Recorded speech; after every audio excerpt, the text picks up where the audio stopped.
In from Bernardeschi. Ronaldo! The top Messi got there. It's a wide open.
Viral, upload kesaksian orang Kristen di YouTube, Pendeta Yusuf Manubulu mendadak ditangkap paksa oleh 43 anggota Polda Jawa Barat.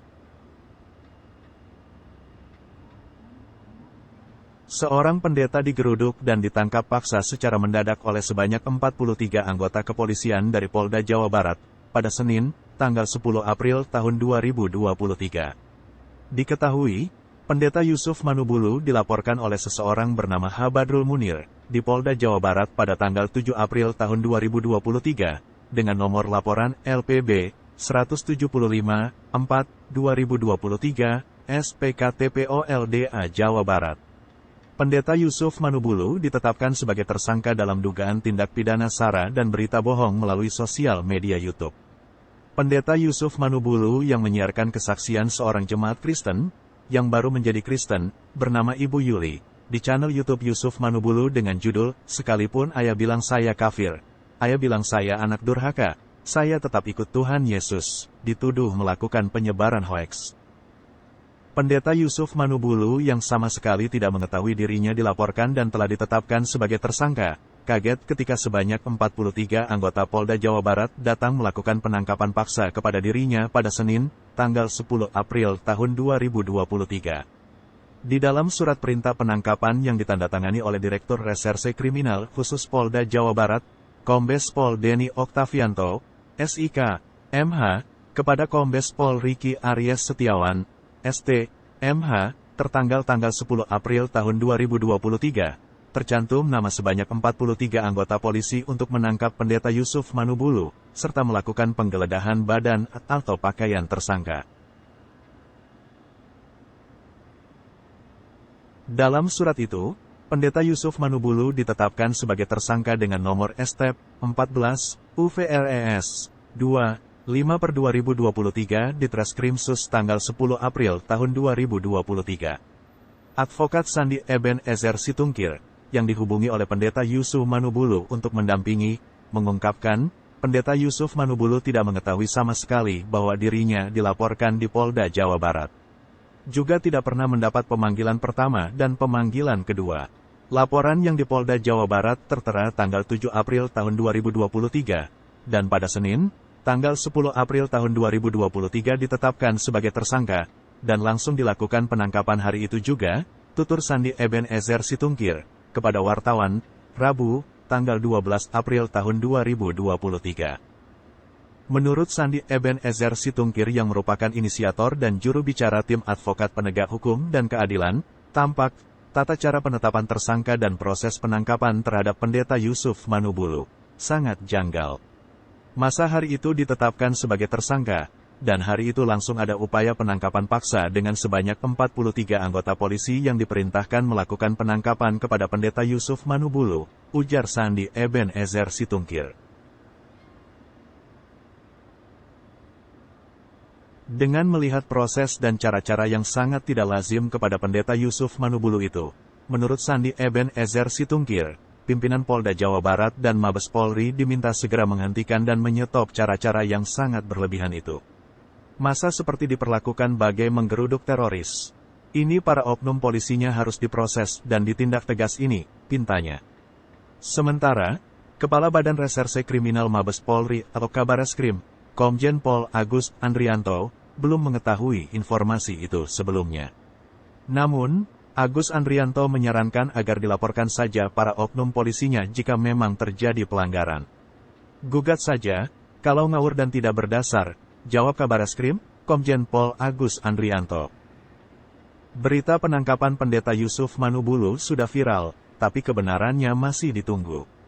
Jika berita ini benar adanya, maka umat Kristen ingin dibungkam oleh negara. Para murtadin atau pengikut jalan lurus sepertinya mulai dipersulit untuk bersaksi tentang pengalaman pribadinya. Tidak mungkin pengalaman pribadi seseorang dianggap sara dan berita bohong. Karena itu pengalaman pribadi seseorang yang belum tentu dialami oleh orang lain. Tentu negara tidak berhak menyebut pengalaman orang sebagai berita bohong. Negara tidak berhak mengatur pribadi seseorang agar sesuai dengan keinginan penguasa. Kecuali negara ini adalah negara penjajah yang menindas rakyatnya, terutama rakyat non-Islam. Apakah negara ingin umat Kristen diam dan membiarkan umat Islam untuk mengajar Alkitab kepada umat Kristen? Walaupun umat Kristen tahu bahwa pengajaran umat Islam menyesatkan atau tidak sesuai dengan Alkitab.